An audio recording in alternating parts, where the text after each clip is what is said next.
So here in this session, we are going to begin with very important topic, that is cloning vectors, right? So basically बेटा ਆਪਾਂ ਜਿਹੜਾ chapter biotechnology ਦਾ study ਕਰ ਰਹੇ ਹਾਂ ਉਹਦੇ ਵਿੱਚ ਅਸੀਂ ਜੋ main requirements for recombinant DNA technology ਪੜ੍ਹ ਰਹੇ ਹਾਂ, tools of recombinant DNA technology ਪੜ੍ਹ ਰਹੇ ਹਾਂ। ਉਹਦੇ ਵਿੱਚ ਅਸੀਂ ਆਪਣੇ ਲਾਸਟ ਸੈਸ਼ਨ ਦੇ ਵਿੱਚ ਐਨਜ਼ਾਈਮਸ ਦਾ ਟੌਪਿਕ ਕੰਪਲੀਟ ਕੀਤਾ, ਜਿਹਦੇ ਵਿੱਚ ਅਸੀਂ various types of enzyme study ਕੀਤੀਆਂ which are required for recombinant DNA technology or for the formation of recombinant DNA, right? Second important requirement for recombinant DNA technology is cloning vectors. What does these vectors do, right? Cloning vectors acts as vehicle. ਅਸੀਂ already discuss ਕਰ ਚੁੱਕੇ ਹਾਂ ਇੱਕ basic ਜਿਹਾ ਜੋ technique ਹੈ ਕਿ ਇੱਕ ਫੋਰਨ ਡੀਐਨਏ ਹੁੰਦਾ, ਫੋਰਨ ਡੀਐਨਏ ਨੂੰ ਕਿਹਦੇ ਵਿੱਚ ਇਨਸਰਟ ਕਰਵਾਉਣਾ, ਇਨਟੂ ਦਾ ਹੋਸਟ ਵਿੱਚ ਇਨਸਰਟ ਕਰਾਉਣ ਦੇ ਲਈ ਥੀਸ ਵਹੀਕਲਸ ਔਰ ਥੀਸ ਵੈਕਟਰਸ ਦੇ ਹੈਲਪ, ਰਾਈਟ? ਇਹਨਾਂ ਵਹੀਕਲਸ ਔਰ ਵੈਕਟਰ ਦੇ ਵਿੱਚ ਜਿਹੜਾ ਫੋਰਨ ਜੀਨ ਔਰ we can say gene of interest ਅਸੀਂ ਇਨਸਰਟ ਕਰਵਾਉਂਦੇ। ਅਸੀਂ ਕੱਲ੍ਹ ਡਿਸਕਸ ਕੀਤਾ ਸੀ ਕਿਵੇਂ ਇਨਸਰਸ਼ਨ ਹੁੰਦੀ ਹੈ, right? Sticky ends form करके with the help of restriction endonuclease enzyme, right? So insert करा के vehicular DNA plus gene of interest recombinant DNA बन गया, then we insert it into the host, right? So ਇੱਥੇ ਆਪਾਂ ਕੁਝ basic things about cloning vector discuss ਕਰਦੇ ਹਾਂ। ਫਿਰ ਅਸੀਂ ਇੱਕ ਬਹੁਤ ਹੀ ਇੰਪੋਰਟੈਂਟ ਟੌਪਿਕ ਸਟਾਰਟ ਕਰਾਂਗੇ from paper point of view, that is features required to facilitate cloning into the vectors, ਕਿ ਵੈਕਟਰ ਨੂੰ ਰੀਕੰਬੀਨੇਸ਼ਨ ਕਰਨ ਲਈ ਜਾਂ ਫਰਦਰ ਕਲੋਨਿੰਗ ਕਰਨ ਦੇ ਲਈ ਕਿਹੜੀਆਂ ਰਿਕੁਆਇਰਮੈਂਟਸ ਦੀ ਵੈਕਟਰ 'ਚ ਐਸਾ ਕੀ ਹੋਣਾ ਚਾਹੀਦਾ ਹੈ ਕਿ ਉਹ ਵੈਕਟਰ ਦੀ ਤਰ੍ਹਾਂ ਕੰਮ ਕਰ ਸਕੇ, ਉਹ ਅਸੀਂ ਡਿਸਕਸ ਕਰਾਂਗੇ। ਪਹਿਲਾਂ ਕੁਝ ਬੇਸਿਕ ਥਿੰਗਸ ਅਬਾਊਟ ਵੈਕਟਰ ਜਾਂ ਕੁਛ ਆਪਾਂ ਨੌਲੇਜ ਲੈ ਲੈਂਦੇ ਹਾਂ ਵੈਕਟਰ ਬਾਰੇ। ਵੈਕਟਰ ਹੁੰਦੇ ਕੀ ਹੈ? ਇਹ ਡੀਐਨਏ ਮੋਲੈਕਿਊਲ ਹੀ ਨੇ। ਵੈਕਟਰ ਆਪ ਵੀ ਇੱਕ ਤਰ੍ਹਾਂ ਦਾ ਕੀ ਹੈ? ਡੀਐਨਏ ਮੋਲੈਕਿਊਲ। ਜਦੋਂ ਅਸੀਂ ਫਰਦਰ ਚੱਲਾਂਗੇ ਅਸੀਂ ਡਿਸਕਸ ਕਰਾਂਗੇ ਕਿਹੜੀਆਂ ਚੀਜ਼ਾਂ ਨੇ ਜਿਹਨੂੰ ਅਸੀਂ ਐਜ਼ ਅ ਕਿਹੜੇ ਐਗਜ਼ਾਮਪਲ ਨੇ ਜਿਹਨਾਂ ਨੂੰ ਅਸੀਂ ਐਜ਼ ਅ ਵੈਕਟਰ ਲੈ ਕੇ ਚੱਲ ਸਕਦੇ ਹਾਂ। One of the example I have already discuss this plasmid. ਅਗਰ ਤੁਹਾਨੂੰ ਯਾਦ ਹੋਵੇ ਬੈਕਟੀਰੀਆ ਦਾ ਇੱਕ ਤਾਂ ਮੇਨ ਕ੍ਰੋਮੋਸੋਮ ਹੁੰਦਾ and other is extra chromosomal DNA plasmid. So extra chromosomal DNA ਨੂੰ ਅਸੀਂ ਐਜ਼ ਅ ਵੈਕਟਰ ਯੂਜ਼ ਕਰ ਸਕਦੇ ਹਾਂ, ਰਾਈਟ? ਕਿਉਂਕਿ ਉਹਦੇ ਤੋਂ ਬਿਨਾਂ ਅਗਰ ਅਸੀਂ ਉਹ ਕੱਢ ਵੀ ਲਈਏ ਬੈਕਟੀਰੀਆ ਦੇ ਵਿੱਚੋਂ ਐਕਸਟਰਾ ਕ੍ਰੋਮੋਸੋਮਲ ਡੀਐਨਏ ਮਤਲਬ ਪਲਾਜ਼ਮਿਡ, ਤਾਂ ਉਹਦਾ ਸਰ ਸਕਦਾ ਹੈ ਬਿਕੋਜ਼ ਉਹਦਾ ਮੇਨ ਕ੍ਰੋਮੋਸੋਮ ਉਹਦੇ ਕੋਲ ਹੈਗਾ, right? So here what are cloning vector? They are the DNA molecules, ਇਹ ਆਪ ਵੀ DNA molecules ਹੀ ਨੇ that carry a foreign DNA segment। ਜਿਹੜਾ ਸਾਡਾ ਜੀਨ ਆਫ ਇੰਟਰਸਟ ਹੈ ਜਾਂ ਜਿਹੜਾ ਸਾਡਾ ਫੋਰਨ DNA ਹੈ ਉਹਨੂੰ ਵੈਕਟਰ ਕੈਰੀ ਕਰਦਾ ਔਰ ਕਿਹਦੇ 'ਚ ਲੈ ਕੇ ਜਾਂਦਾ? ਇਨਟੂ ਦਾ ਹੋਸਟ ਵਿੱਚ ਜਾ ਕੇ ਫਿਰ ਕੀ ਹੁੰਦੀ ਹੈ? ਰੈਪਲੀਕੇਸ਼ਨ, ਕਾਪੀਜ਼ ਬਣਦੀਆਂ ਨੇ। ਉਹ ਨੈਚੁਰਲੀ ਵੀ ਪ੍ਰੋਸੈਸ ਹੁੰਦਾ, ਸੀ ਲੈਬ ਦੇ ਵਿੱਚ ਵੀ ਕਰਵਾ ਸਕਦੇ ਹੋ, ਲੇਟਰ ਔਨ ਡਿਸਕਸ ਕਰਾਂਗੇ, ਰਾਈਟ? ਸੋ ਕਿਹੜੇ ਐਸੇ ਐਗਜ਼ਾਮਪਲ ਨੇ ਜਿਨ੍ਹਾਂ ਨੂੰ ਅਸੀਂ ਐਜ਼ ਅ ਵੈਕਟਰ ਯੂਜ਼ ਕਰਦੇ ਹਾਂ? ਵਨ ਬਾਏ ਵਨ ਅਸੀਂ ਲੇਟਰ ਔਨ ਡਿਟੇਲ 'ਚ ਡਿਸਕਸ ਕਰਾਂਗੇ। Bacteriophages, cosmids, phasmids, bacterial artificial chromosome, YAC, yeast artificial chromosome, animal and plant vectors, shuttle vectors. One by one ਕਰਕੇ ਅਸੀਂ ਲੇਟਰ ਔਨ ਡਿਸਕਸ ਕਰਾਂਗੇ। Mainly ਜਿਹੜੀ ਸਾਡੀ ਕੰਸਨਟ੍ਰੇਸ਼ਨ ਰਹੇਗੀ ਬੇਟੇ ਉਹ ਪਲਾਜ਼ਮਿਡ ਵੈਕਟਰਸ 'ਤੇ ਰਹੇਗੀ, ਉਹ ਅਸੀਂ ਡਿਟੇਲ ਦੇ ਵਿੱਚ ਡਿਸਕਸ ਕਰਾਂਗੇ with example and with its structure, right? So ਇੱਕ ਬੇਸਿਕ ਜੀ ਥਿੰਕ ਕਿ ਸ਼ਟਲ ਵੈਕਟਰ ਕੀ ਹੁੰਦੇ ਨੇ? ਸ਼ਟਲ ਵੈਕਟਰ ਉਹ ਵੈਕਟਰ ਹੁੰਦੇ ਨੇ ਜਿਹੜੇ ਪ੍ਰੋਕੈਰੀਓਟਸ ਅਤੇ ਯੂਕੈਰੀਓਟਸ ਦੋਨਾਂ ਦੇ ਵਿੱਚ ਯੂਜ਼ ਕੀਤੇ ਜਾ ਸਕਦੇ। ਫੋਰ ਐਗਜ਼ਾਮਪਲ TI ਪਲਾਜ਼ਮਿਡ, ਅਸੀਂ ਪਲਾਜ਼ਮਿਡ ਦੀ ਡਿਟੇਲ 'ਚ ਪੜ੍ਹਨਾ, which can be use for both prokaryotes and eukaryotes, right? Then ਜਿਹੜੀਆਂ ਹੋਰ ਵਿੱਚ ਐਗਜ਼ਾਮਪਲ ਲਈਆਂ ਸੀ ਜਿੱਦਾਂ ਬੈਕਟੀਰੀਓਫਾਜਿਸ ਜਾਂ ਪਲਾਜ਼ਮਿਡ ਵੈਕਟਰ, ਇਹ ਮੇਨਲੀ ਯੂਜ਼ ਕੀਤੇ ਜਾਂਦੇ ਨੇ ਜਿਹੜੇ ਮੈਂ ਤੁਹਾਨੂੰ ਦੱਸਿਆ ਆਲਰੇਡੀ ਕਿ ਅਸੀਂ ਸਟੱਡੀ ਹੀ ਮੇਨਲੀ ਪਲਾਜ਼ਮਿਡ ਵੈਕਟਰ ਕਰਨਾ, ਪਰ these are the two vectors which are mostly used, plasmid ਤੇ bacteriophages. We have discussed bacteriophages like 4 to 5 times already. Bacteriophages ਕੀ ਹੁੰਦੇ ਨੇ? They are the viruses that attack bacteria, right? So ਇਹ viruses ਜਾਂ ਬੈਕਟੀਰੀਓਫਾਜਿਸ ਕਹਿ ਲਓ ਤੇ ਪਲਾਜ਼ਮਿਡ, these are the most commonly used vectors in recombinant DNA technology, right? And ਇਹਨਾਂ ਕੋਲ ability ਹੈਗੀ ਹੈ ਕਿ ਇਹ ਬੈਕਟੀਰੀਅਲ ਸੈੱਲ ਜਾਂ ਹੋਸਟ ਦੇ ਅੰਦਰ ਜਾ ਕੇ ਰੈਪਲੀਕੇਟ ਕਰ ਸਕਦੇ ਨੇ, ਰਾਈਟ? ਸੋ ਇਹਨਾਂ ਦੀ ਰੈਪਲੀਕੇਸ਼ਨ ਵੀ ਬਹੁਤ ਜ਼ਰੂਰੀ ਹੈ ਹੋਸਟ ਦੇ ਅੰਦਰ ਜਾ ਕੇ। ਆਪਾਂ ਲੇਟਰ ਔਨ ਡਿਸਕਸ ਕਰਾਂਗੇ ਕਿ how this replication takes place. ਉਸ ਤੋਂ ਬਾਅਦ ਜਿਹੜੇ ਵੈਕਟਰਸ ਅੱਜ ਯੂਜ਼ ਕੀਤੇ ਜਾ ਰਹੇ ਨੇ ਜਾਂ ਅਸੀਂ ਕਰਦੇ ਹਾਂ, ਇੱਕ ਉਹਦੇ 'ਚ ਇੱਕ ਇੰਪੋਰਟੈਂਟ ਗੱਲ ਤਾਂ ਦੇਖੋ, 2-3 ਗੱਲਾਂ ਨੇ ਜਿਹੜੀਆਂ ਮੈਂ ਤੁਹਾਨੂੰ ਇੱਥੇ ਦੱਸਦੀ ਹਾਂ। ਵੈਕਟਰਸ ਜਿਹੜੇ ਹੁੰਦੇ ਨੇ, ਇੱਕ ਤਾਂ ਉਹਨਾਂ 'ਚ ਇੰਪੋਰਟੈਂਟ ਗੱਲ ਇਹ, ਇੱਕ ਖਾਸੀਅਤ, ਇੱਕ ਫੀਚਰ ਇਹ ਹੋਣਾ ਚਾਹੀਦਾ ਕਿ ਉਹ ਹੋਸਟ ਦੇ DNA ਉਹਦੇ 'ਚ ਇਨਸਰਟ ਕਰ ਸਕੀਏ। ਉਹਦੇ 'ਚ ਇਹੋ ਜਿਹੀਆਂ ਸਾਈਟਸ ਹੋਣੀਆਂ ਚਾਹੀਦੀਆਂ ਕਿ ਰਿਸਟ੍ਰਿਕਸ਼ਨ ਐਂਡੋਨਿਊਕਲੀਅਸ ਅਤੇ ਕੱਟ ਕਰਨ ਅਤੇ ਫੋਰਨ DNA ਅਸੀਂ ਉਹ 'ਚ ਇਨਸਰਟ ਕਰ ਸਕੀਏ। ਨੰਬਰ 2, ਉਹਨੂੰ ਹੋਸਟ ਦੇ ਵਿੱਚ ਟਰਾਂਸਫਾਰਮ ਮਤਲਬ ਲੈ ਕੇ ਜਾ ਸਕੇ, ਟਰਾਂਸਫਰਮੇਸ਼ਨ ਹੋ ਸਕੇ। ਨੰਬਰ 3, ਉੱਥੇ ਜਾ ਕੇ ਰੈਪਲੀਕੇਸ਼ਨ ਹੋ ਸਕੇ। ਨੰਬਰ 4, ਇੱਕ ਇੰਪੋਰਟੈਂਟ ਚੀਜ਼, ਇੱਕ ਇੰਪੋਰਟੈਂਟ ਗੱਲ, ਹੁਣ ਮੈਂ ਤਾਂ ਕਹਿ ਦਿੱਤਾ ਕਿ ਜਿਹੜਾ ਰੀਕੋਂਬੀਨੈਂਟ ਹੈ jean of interest or we can say foreign DNA plus vector recombinant ਹੋ ਗਿਆ। ਹੁਣ ਹਾਊ ਡੂ ਆਈ ਨੋ, ਮੈਨੂੰ ਕਿਵੇਂ ਪਤਾ ਚੱਲੇਗਾ ਦੈਟ ਕਿ ਹੋਸਟ ਦੇ ਵਿੱਚ ਟਰਾਂਸਫਰਮੇਸ਼ਨ ਹੋਈ ਹੈ ਕਿ ਨਹੀਂ ਹੋਈ। Transformation means transfer of this recombinant into the host. How do we know, ਸਾਨੂੰ ਕਿਵੇਂ ਪਤਾ ਚੱਲੇਗਾ ਕਿ ਹੋਸਟ ਦੇ ਵਿੱਚ ਕੀ ਟਰਾਂਸਫਰਮੇਸ਼ਨ ਹੋਈ ਹੈ ਕਿ ਨਹੀਂ ਹੋਈ। ਕਿਉਂਕਿ ਆਪਾਂ ਤਾਂ ਮੈਥਡਸ ਲਗਾਏ ਅਲੱਗ-ਅਲੱਗ, ਨੈਚੁਰਲੀ ਵੀ ਹੋ ਜਾਂਦਾ ਅਤੇ ਮੈਂ ਤੁਹਾਨੂੰ ਦੱਸਿਆ ਲੈਬ 'ਚ ਵੀ ਆਪਾਂ ਮੈਥਡ ਪੜ੍ਹਾਂਗੇ ਕਿਵੇਂ ਅਸੀਂ ਫੋਰਨ DNA ਨੂੰ ਜਾਂ ਕਿਵੇਂ ਰੀਕੋਂਬੀਨੈਂਟਸ ਨੂੰ ਹੋਸਟ ਵਿੱਚ ਆਪਾਂ ਇਨਸਰਟ ਕਰਾਉਂਦੇ ਹਾਂ। ਡਾਇਰੈਕਟ ਮੈਥਡ ਵੀ ਨੇ ਅਤੇ ਵੈਕਟਰ ਵਾਲੇ ਮੈਥਡ ਵੀ ਨੇ ਅਤੇ ਵੈਕਟਰਲੈਸ ਮੈਥਡ ਵੀ ਨੇ। ਠੀਕ ਹੈ, ਅਸੀਂ ਮੰਨ ਲਿਆ ਕਿ ਅਸੀਂ ਟਰਾਂਸਫਰਮੇਸ਼ਨ ਕਰਵਾਤੀ ਜਾਂ ਟਰਾਂਸਫਰਮੇਸ਼ਨ ਹੋ ਗਈ, ਪਰ ਕੀ ਹੋਸਟ ਦੇ ਵਿੱਚ ਉਹ ਰੀਕੋਂਬੀਨੈਂਟ DNA ਐਂਟਰ ਕੀਤਾ ਜਾਂ ਨਹੀਂ ਕੀਤਾ। ਜੇ ਤਾਂ ਹੋਸਟ ਦੇ ਵਿੱਚ ਰੀਕੋਂਬੀਨੈਂਟ DNA ਐਂਟਰ ਕੀਤਾ then it is called as transformant. ਅਗਰ ਉਹ ਨਹੀਂ ਕੀਤਾ then it is called as non transformant. How do I know that, ਮੈਨੂੰ ਤਾਂ ਦੇਖਣ ਦੇ ਵਿੱਚ ਮੇਰੇ ਲਈ ਤਾਂ ਬਹੁਤ ਇੱਕ ਛੋਟੀ ਐਂਟਿਟੀ ਹੈ ਇੱਕ ਬੈਕਟੀਰੀਆ। ਹਾਊ ਡੂ ਆਈ ਨੋ ਕਿ ਉਹਦੇ ਵਿੱਚ ਉਹਦੇ ਵਿੱਚ ਟਰਾਂਸਫਰਮੇਸ਼ਨ ਹੋਈ ਹੈ ਕਿ ਨਹੀਂ ਹੋਈ, ਜਾਂ ਰੀਕੋਂਬੀਨੈਂਟਸ ਬਣੇ ਹੈ ਕਿ ਨਹੀਂ ਬਣੇ। ਸੋ ਇਹਦੇ ਲਈ ਵੀ ਇੱਕ ਮੈਥਡ ਹੁੰਦਾ, ਉਹ ਵੀ ਚੀਜ਼ ਬੇਟਾ ਜ਼ਰੂਰੀ ਹੈ ਕਿ ਅਸੀਂ ਕਿਵੇਂ ਪਤਾ ਲਗਾਉਂਦੇ ਹਾਂ। How do we distinguish between transformants and non transformants. ਇਹ ਵੀ ਇੱਕ ਇੰਪੋਰਟੈਂਟ ਟੌਪਿਕ ਬਣ ਜਾਂਦਾ ਕਿ ਟਰਾਂਸਫਾਰਮੈਂਟਸ ਅਤੇ ਨੋਨ ਟਰਾਂਸਫਾਰਮੈਂਟਸ ਨੂੰ ਅਸੀਂ ਕਿਵੇਂ ਡਿਸਟਿੰਗੁਇਸ਼ ਕਰ ਸਕਦੇ ਹਾਂ, right. So next important thing ਜਿਹੜੀ ਮੈਂ ਤੁਹਾਨੂੰ ਕਿਹਾ ਸੀ ਆਪਾਂ ਡਿਸਕਸ ਕਰਾਂਗੇ, ਉਹ ਹੈ features required to facilitate cloning into a vector. ਕਿਵੇਂ ਵੈਕਟਰ 'ਚ ਕੀ ਖਾਸੀਅਤ ਹੋਣੀ ਚਾਹੀਦੀ ਕਿ it can act as vector. And ਇਹੀ ਚੀਜ਼ ਹੈ ਬੇਟਾ, ਇਹੀ ਕੁਐਸਚਨ ਹੈ, ਇਹੀ ਇੱਕ ਇੰਪੋਰਟੈਂਟ ਥਿੰਗ ਹੈ ਜਿਹੜੀ ਪੇਪਰ 'ਚੋਂ ਪੁੱਛਦੇ ਨੇ, what are the important features of a cloning vector. ਹੁਣ ਅਸੀਂ ਵਿਦ ਡਾਇਗਰਾਮ ਇਸ ਚੀਜ਼ ਨੂੰ ਬੇਟਾ ਐਕਸਪਲੇਨ ਕਰਾਂਗੇ ਕਿ ਕੀ ਹੁੰਦਾ ਹੈ ਇੱਕ ਕਲੋਨਿੰਗ ਵੈਕਟਰ। ਮੈਂ ਜਿਹੜੀ ਡਾਇਗਰਾਮ ਤੁਹਾਨੂੰ ਸ਼ੋਅ ਕਰਨ ਜਾ ਰਹੀ ਹਾਂ ਉਹ ਇੱਕ ਪਲਾਜ਼ਮਿਡ ਵੈਕਟਰ ਦੀ ਡਾਇਗਰਾਮ ਹੈ, ਠੀਕ ਹੈ ਜੀ। ਇਹਦੀ ਮਤਲਬ ਕਿ ਪਲਾਜ਼ਮਿਡ ਵੈਕਟਰ ਜਿਹੜਾ ਆਪਾਂ ਡਿਸਕਸ ਕਰਾਂਗੇ, ਜਿਹੜੀ ਮੈਂ ਤੁਹਾਨੂੰ ਐਗਜ਼ਾਮਪਲ ਜਾਂ ਜਿਹੜੀ ਮੈਂ ਤੁਹਾਨੂੰ ਡਾਇਗਰਾਮ ਸ਼ੋਅ ਕਰ ਰਹੀ ਹਾਂ, ਉਹ ਹੈ ਪਲਾਜ਼ਮਿਡ ਵੈਕਟਰ ਜਿਹਦਾ ਨਾਮ ਹੈ PBr322, ਠੀਕ ਹੈ। ਹੁਣ ਤੁਹਾਨੂੰ ਸਾਰਿਆਂ ਨੂੰ ਪਤਾ ਹੀ ਹੈ, ਅਸੀਂ ਕੱਲ੍ਹ ਨੋਮਨਕਲੇਚਰ ਕੀਤਾ ਹੀ ਹੈ ਕਿ ਕਿਵੇਂ ਚੀਜ਼ਾਂ ਨੂੰ ਨੇਮ ਦਿੱਤਾ ਜਾਂਦਾ ਹੈ। ਅਸੀਂ ਕੱਲ੍ਹ ਵੈਸੇ ਤਾਂ ਰਿਸਟ੍ਰਿਕਸ਼ਨ ਐਂਡੋਨਿਊਕਲੀਏਜ਼ ਐਂਜ਼ਾਈਮ ਦੇ ਨੋਮਨਕਲੇਚਰ ਕੀਤੇ ਹੈ, ਬਟ ਇੱਥੇ ਇਹ ਇੱਕ ਵੈਕਟਰ ਹੈ ਜਿਹਦਾ ਨਾਮ PBr322 ਹੈ। ਇਹਦਾ ਵੀ ਕੁਛ ਨੇਮ ਦਿੱਤਾ ਹੋਏਗਾ ਕਿਸੇ ਤਰੀਕੇ ਨਾਲ, ਕੁਛ ਨਹੀਂ ਹੈ, just this small p stands for plasmid, BR these are the two scientist Bolivar and Rodriguez ਜਿਨ੍ਹਾਂ ਨੇ ਇਹਨੂੰ ਕੰਸਟਰਕਟ ਕੀਤਾ। 322 ਇਹਨੂੰ ਨੰਬਰ ਦਿੱਤਾ ਗਿਆ ਕਿਉਂਕਿ ਹੋਰ ਬੜੇ ਸਾਰੇ ਤਰ੍ਹਾਂ ਦੇ ਵੈਕਟਰਸ ਨੇ ਜਿਹੜੇ ਪਲਾਜ਼ਮਿਡ ਵੈਕਟਰ ਨੇ, ਇਸ ਕਰਕੇ ਨੰਬਰ ਦੇਣ ਪਹਿਚਾਣ ਹੈ ਦੀ ਕਿ ਇੱਕ ਤਰ੍ਹਾਂ ਦਾ ਦਿਸ ਇਜ਼ ਦ ਵੈਕਟਰ, ਇਹ ਪਹਿਚਾਣ ਹੈ ਕਿ ਇੱਕ ਤਰ੍ਹਾਂ ਦਾ ਪਲਾਜ਼ਮਿਡ ਵੈਕਟਰ ਹੈ, ਠੀਕ ਹੈ ਜੀ। ਸੋ ਅਸੀਂ ਹੁਣ 1 ਬਾਏ 1 ਕਰਕੇ ਡਿਸਕਸ ਕਰਨ ਜਾ ਰਹੇ ਹਾਂ ਕਿ what are the important things or what are the important features of a cloning vector, right.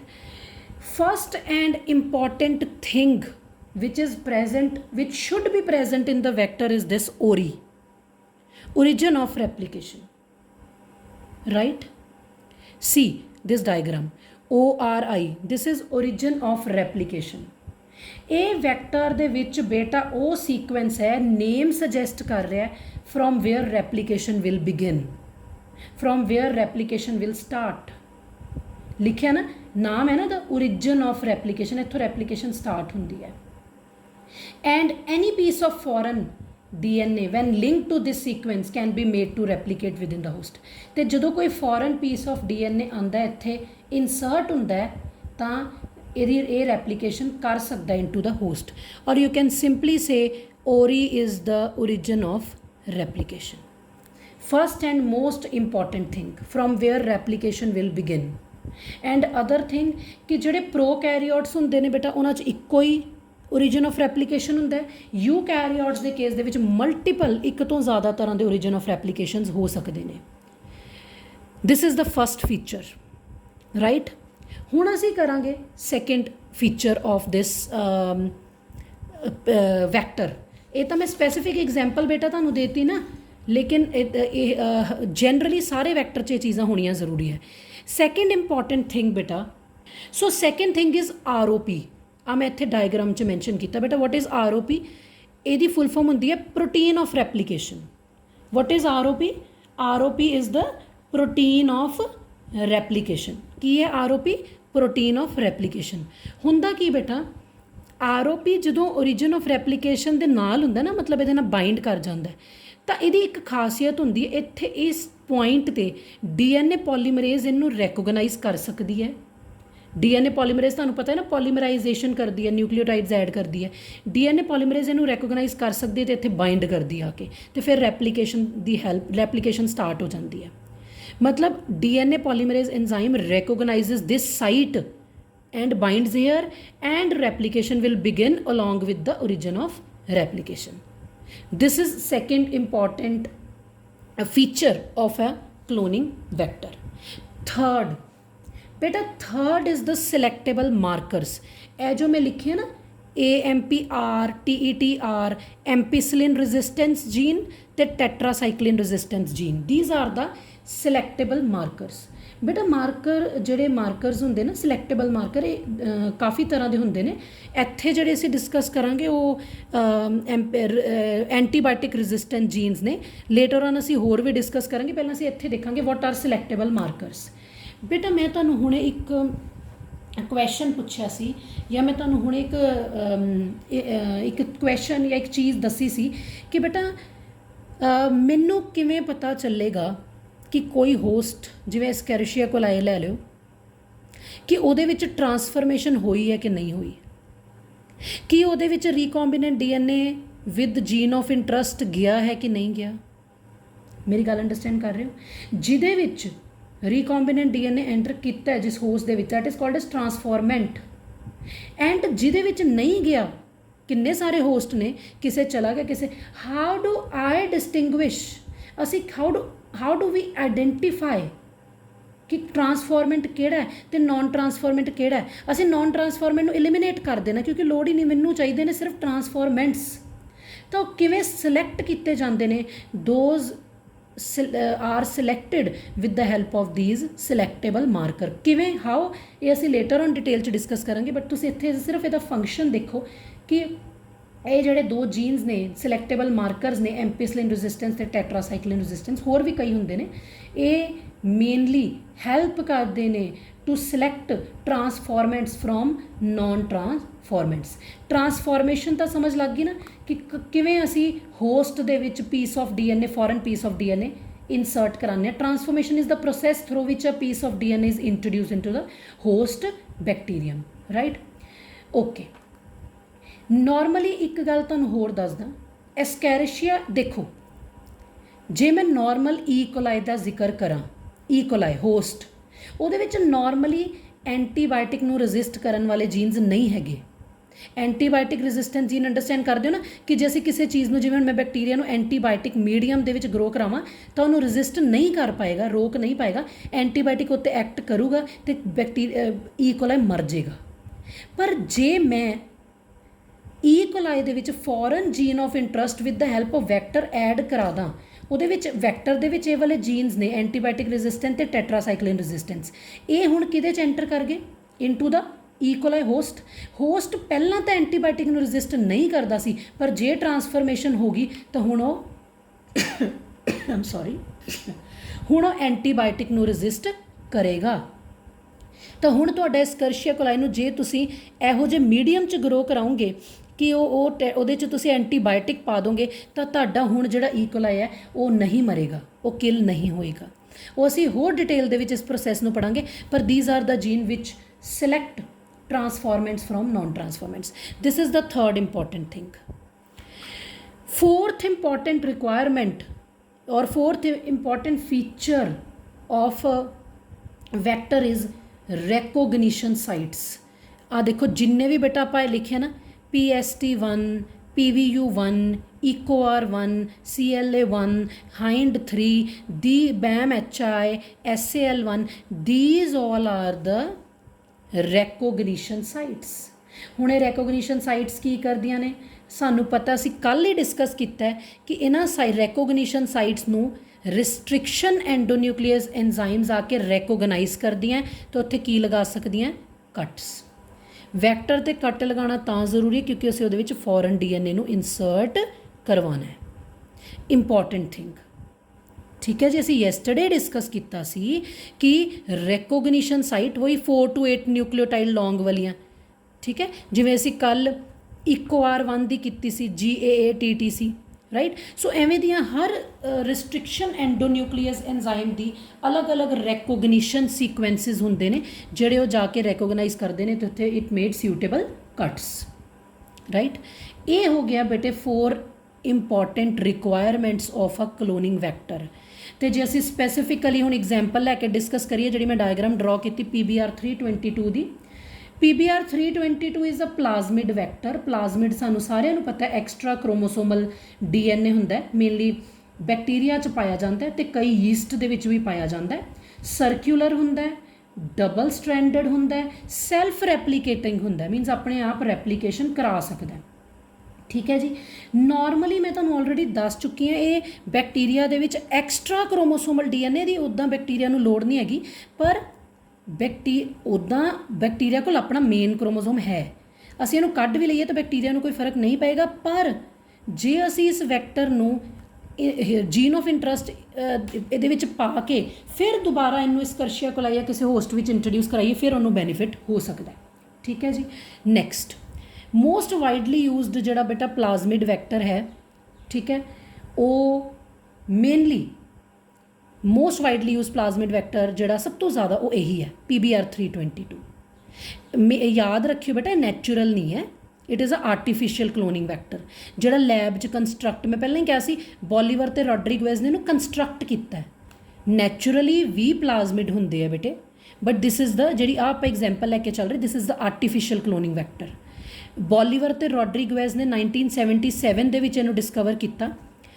P stands for plasmid. I have already told you. BR Bolivar Rodriguez ਜਿਨ੍ਹਾਂ ਨੇ ਇਹਨੂੰ ਕੰਸਟਰਕਟ ਕੀਤਾ 322 ਇੱਕ ਨੰਬਰ ਹੈ ਜਿਹੜਾ ਇਹਨੂੰ ਬਾਕੀ ਪਲਾਜ਼ਮਿਡਸ ਤੋਂ ਡਿਸਟਿੰਗੁਇਸ਼ ਕਰਦਾ ਹੈ ਰਾਈਟ ਹੁਣ ਇਹਦੇ 'ਚ ਕੀ ਫੀਚਰ ਆਪਾਂ ਕਰ ਚੁੱਕੇ ਹਾਂ already origin of replication present ਹੈ ਸਿਲੈਕਟੇਬਲ ਮਾਰਕਰ 2 ਨੇ ਐਂਪੀਸਿਲਿਨ ਰੈਜ਼ਿਸਟੈਂਸ ਤੇ ਟੈਟਰਾਸਾਈਕਲਿਨ ਰੈਜ਼ਿਸਟੈਂਸ ਕਲੋਨਿੰਗ ਸਾਈਟਸ ਆਪਾਂ ਹੁਣੇ ਪੜ੍ਹੀਆਂ PST1 PVU1 these are the recognition sites ਔਰ ਇਹਨਾਂ ਨੂੰ ਕਲੋਨਿੰਗ ਸਾਈਟਸ ਵੀ ਕਿਹਾ ਜਾਂਦਾ ਹੈ ਜਿਹਨੂੰ ਕੌਣ ਰੈਕੋਗਨਾਈਜ਼ ਕਰਦਾ ਹੈ ਰਿਸਟ੍ਰਿਕਸ਼ਨ ਐਂਡੋਨਿਊਕਲੀਅਸ ਐਨਜ਼ਾਈਮ ਜਿਹੜੀਆਂ ਇਹ ਦੋ PST1 ਤੇ PVU1 ਨੇ ਇਹ ਲੋਕੇਟਡ ਹੈ ਐਂਪੀਸਿਲਿਨ ਰੈਜ਼ਿਸਟੈਂਟ ਰੀਜਨ ਦੇ ਵਿੱਚ ਆਹ ਵਾਲੇ ਰੀਜਨ 'ਚ ਆ ਦੇਖੋ ਐਂਪੀਸਿਲਿਨ ਰੈਜ਼ਿਸਟੈਂਟ ਰੀਜਨ ਦੇ ਵਿੱਚ ਇਹ ਦੋ ਰੈਕੋਗਨੀਸ਼ਨ ਸਾਈਟਸ ਨੇ ਤੇ ਜਿਹੜੀ BAM-HI ਹੈ H1 ਹੈ ਤੇ SAL1 ਹੈ these are located within tetracycline resistance gene ਵਾਲੇ ਏਰੀਆ 'ਚ ਰਾਈਟ ਬਾਕੀ ਇਹ 'ਚ ROP ਵੀ ਹੈ ਮੈਂ ਦੱਸਤਾ already these are the few important features of a cloning vector so ਇਹ ਚੀਜ਼ਾਂ ਅਗਰ ਇਹ ਫੀਚਰਸ ਕਿਸੇ ਵੀ ਪਰਟੀਕੂਲਰ ਬੇਟਾ ਵੈਕਟਰ ਦੇ ਵਿੱਚ ਹੋਣਗੇ ਤਾਂ ਉਹ ਵਾਲਾ ਵੈਕਟਰ ਜਿਹੜਾ ਹੈ ਈਜ਼ੀਲੀ ਜਿਹੜਾ ਹੈ ਰੀਕੋਂਬੀਨੇਸ਼ਨ ਜਾਂ ਤੁਸੀਂ ਕਹਿ ਸਕਦੇ ਹੋ ਕਲੋਨਿੰਗ ਕਰ ਸਕਦਾ ਹੈ right so in our next session right tomorrow we will discuss ਕਿ ਇੱਕ ਤਾਂ ਅਸੀਂ ਇਹ ਕਰ ਲਿਆ ਕਿ ਹਾਊ